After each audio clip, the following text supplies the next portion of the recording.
it's me. Welcome back to the Morning Scramble. We have Gail Noble with us today, or Nobel, whichever way we want to go with that. Author of 2 books, and unfortunately, a mother of an autistic son.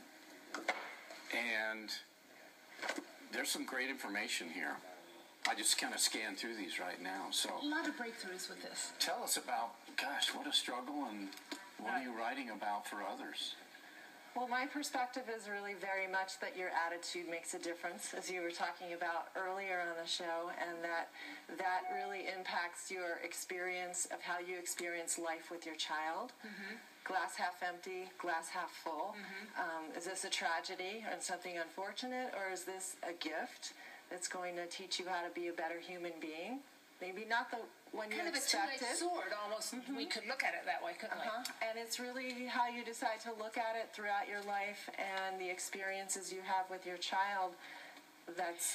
The first book was It's All About Attitude, and we spoke to you. You co-authored that one, I believe. Yes. We spoke to you when that book came out. Now, your latest book is Breathe, 52 oxygen-rich tools for loving and living well with autism.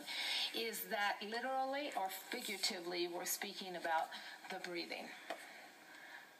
Well, both, I suppose. Well, I mean, it's right, obviously you got to breathe to live, but... Yeah, well, I do share tools that I have used that help impact my attitude, because people say, okay, it's all about attitude. Well, how do I do that? It's a great sentence, it's a great comment, but what do you do with it? How do I get there? You know, is there something concrete you can give me? And I looked at that feedback and I thought, well, what have I done?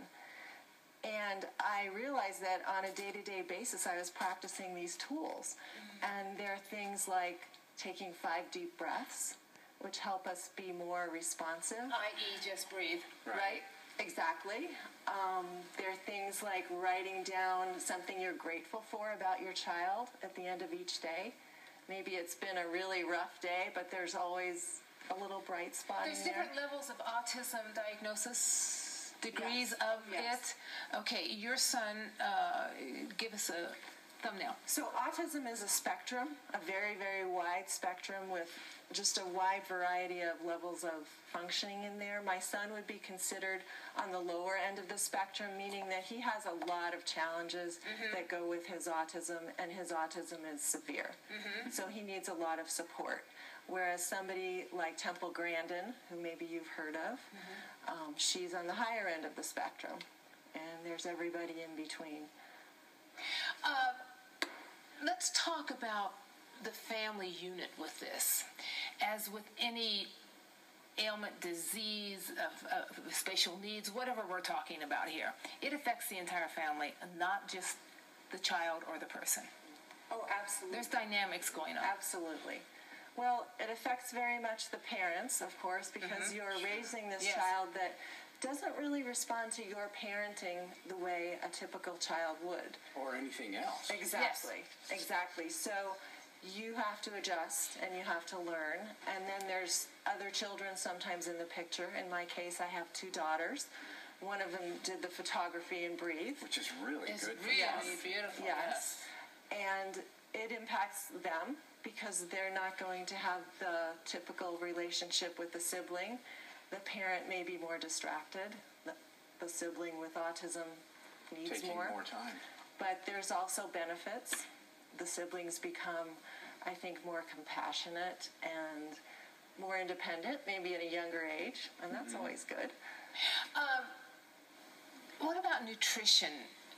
Nutrition plays such a huge role in any faction or factor of our life. No matter we're healthy, unhealthy, whatever. Nutrition is the foundation here. Does nutrition have a profound effect on maybe a good day, a bad day with your son? What is research saying on that? Well, I think it can. There are a lot of diets and supplemental things that in the autism community are used, and sometimes it makes a difference for some kids, and then for others not necessarily.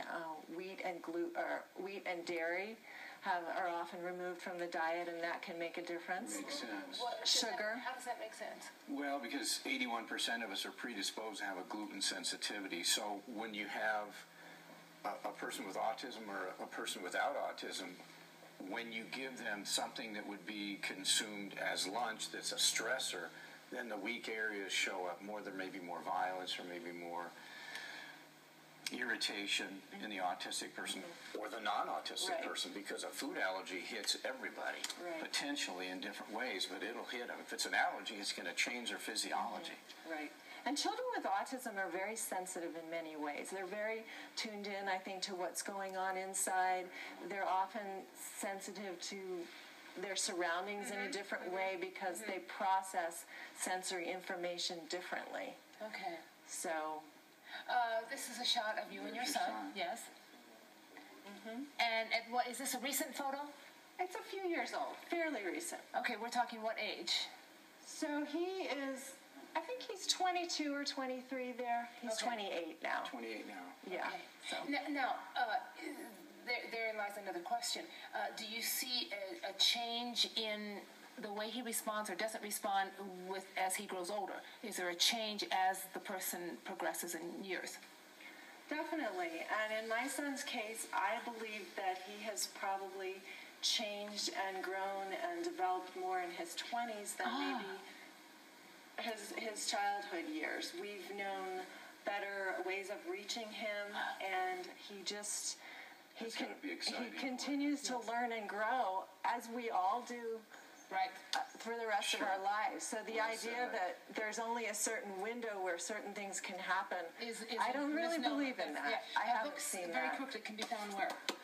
The books can be found on my website, which is autismwithattitude.com. Okay. They are also on Amazon and BarnesandNoble.com. And as of yesterday, Breathe is now available as an ebook. Excellent. So, you are venturing into the digital world, and aren't you? It's beautiful as an ebook, just as it is in the hard copy. Excellent. Thank you. Thank you for being here. Thank you.